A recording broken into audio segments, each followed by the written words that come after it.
தூக்கம் வர மாட்டேங்குத.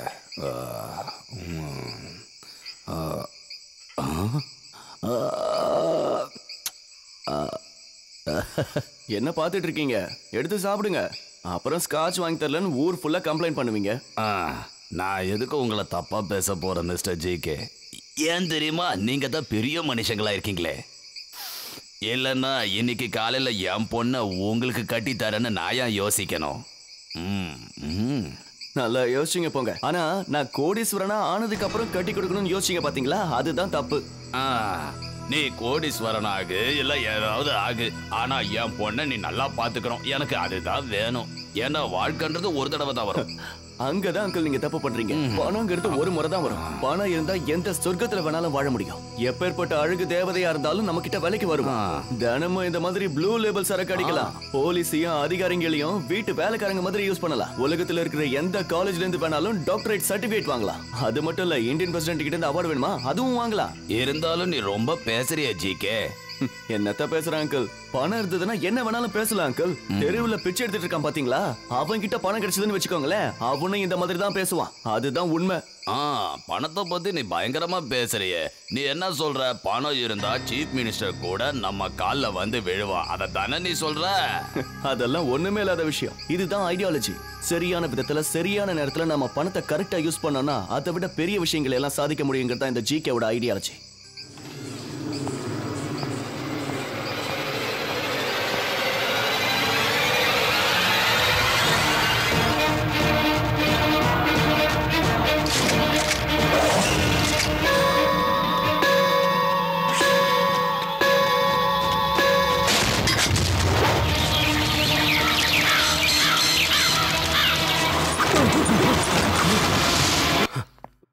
GK, GK, எங்கடா ஓடுற? நில்றா. நீ கேள்விக்கு பதில் சொல்லிட்டு எங்க வேணாலும் போ. ஷர்ட்ல இருந்து கையெடு யாராவது பார்த்தாங்கன்னா கேவலமா இருக்கும். ஓ, நீ வெக்கமானத்தை பத்தி பேசுறியா? உனக்கு அப்படின்னா என்னன்னு கூட தெரியாது. சொந்த லவரையே பணத்துக்கு ஆசைப்பட்டு வேற ஒருத்தனுக்கு கூட்டி கொடுத்தவன் தானே நீ. ஏய், ஓவரா பேசுற. நான் அந்த மாதிரி யோசிக்கவே இல்ல. 2 ரவுண்ட் அடிச்சதுனால கொஞ்சம் போதையாகி கதவை சாத்திட்டு போயிட்டேன். அது மட்டும் இல்ல, நீ கலங்கப்பட மாட்டேன்னு எனக்கு தெரியும். அதோட உள்ள இருக்கிறது என்னோட பெஸ்ட் ஃப்ரெண்ட் ஹரி. அதனால உனக்கு விஷயம் புரியல. நம்ம எதுக்கு இவ்வளவு கஷ்டப்படுறோம்?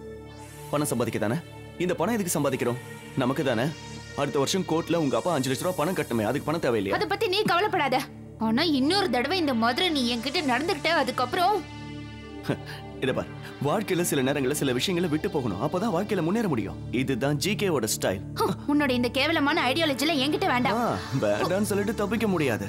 இங்க பார், நானும் நீயும் கோடீஸ்வரன் வாழ்க்கையை வாழணும். அந்த கனவை நம்ம கல்யாணத்துக்கு முன்னாடி நான் நிறைவேற்றணும். அதுதான் என்னோட லட்சியம். நீ என்ன பண்றனா, அந்த ஹரி கிட்ட இருந்து சைன் மட்டும் வாங்கணும். முடியாது. ஹரிய பாக்குறதுக்கு எனக்கு ஒரு மாதிரி இருக்கு. நீ எதுக்கு ஃபீல் பண்ற? அவன் இப்ப அந்த இந்துவோட போட்டோ வச்சுக்கிட்டு ஜாலியா இருப்பான், நல்ல மூட்ல இருப்பான். இதுதான் சரியான டைம். உன்ன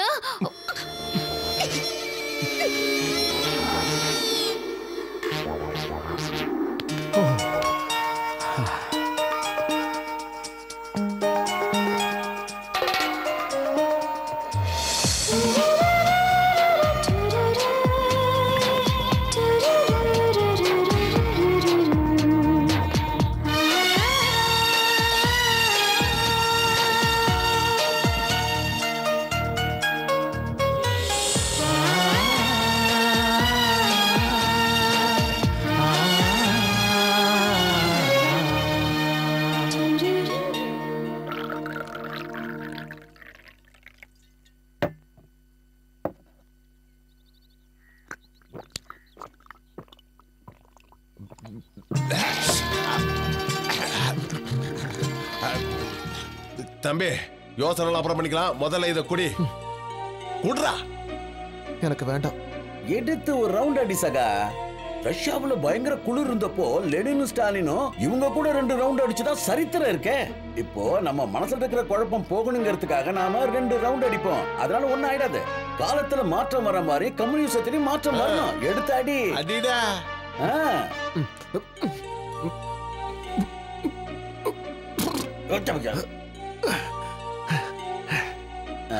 ஒரு வழியா குடிச்சிட்டா.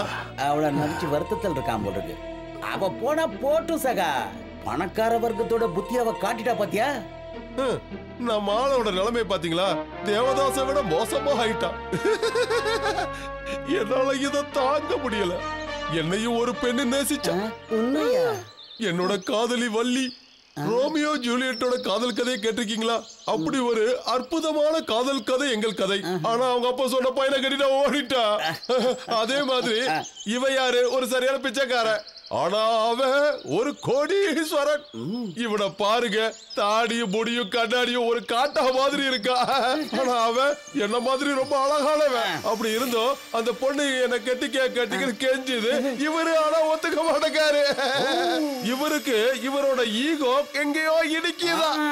அவ வேற ஒருத்த கூட போயிட்டாளா, இவனை ஏமாத்திட்டாளா, விட்டத்தை பார்த்து புலம்பிட்டு இருக்கா. புலம்புறேனா? நானா? என் வீட்டு நாய் கூட புலம்பாது. அவள மாதிரி ஒரு கேவலமான பொண்ணை லவ் பண்ணிட்டேன்னு ஃபீல் பண்றேன். கேவலம். கேவலமா? அப்படின்னு கேவலம்? ஏய், இங்க பாரு, கம்யூனிசத்துல மட்டும் இல்ல, வேற எதுவா இருந்தாலும் சரி, லவ் பண்ண பொண்ண கல்யாணம் பண்ணுங்கிறது ஒண்ணும் சட்டம் கிடையாது. அதே சமயம் ஒரு 10 பைசா கிடைக்குதுன்னா அவன் கம்யூனிஸ்ட்னு சொல்லி வேண்டான்னு சொல்றவன் எவனுமே இந்த உலகத்துல கிடையாது. ரொம்ப சரியா சொன்னீங்க.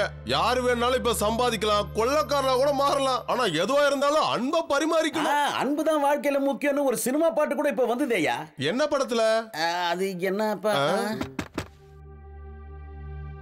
ஒருவேளை என் கட்டுரையை படிச்சுட்டு பரிசு கொடுக்க வந்திருக்காங்க நினைக்கிறேன். வந்து கேட்டா இல்லன்னு சொல்லிடு. இரு அப்படின்னு இங்க இருந்து நீ மட்டும் எஸ்கேப் ஆக பாக்குறியா?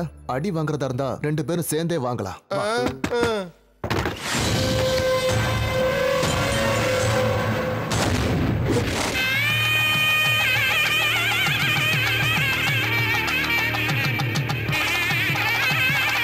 வரமாட்டான். அவன் நிச்சயமா வரமாட்டான். விஷயத்த சொல்லி 2 நாள் ஆச்சு. ஆனா என்ன ரெஸ்பான்ஸ் வந்திருக்கு? ஏதாவது ஃபோன் பண்ணானா? அவனுக்கு என்ன காண்டாக்ட் பண்ண முடியாம போயிருந்து. நான் உன்னை வெறுப்பேத்துறேன்னு நினைக்காத. தயவு செஞ்சு அவனை மறந்துரு. என்னால அவ்வளவுதான் சொல்ல முடியும். தேவையில்லாம நீ கவலைப்பட்டுட்டு இருக்க. ஆஹா, இன்னும் அலங்காரம் தான் பண்ணிட்டு இருக்கீங்களா? முகூர்த்தத்துக்கு டைம் ஆச்சுல.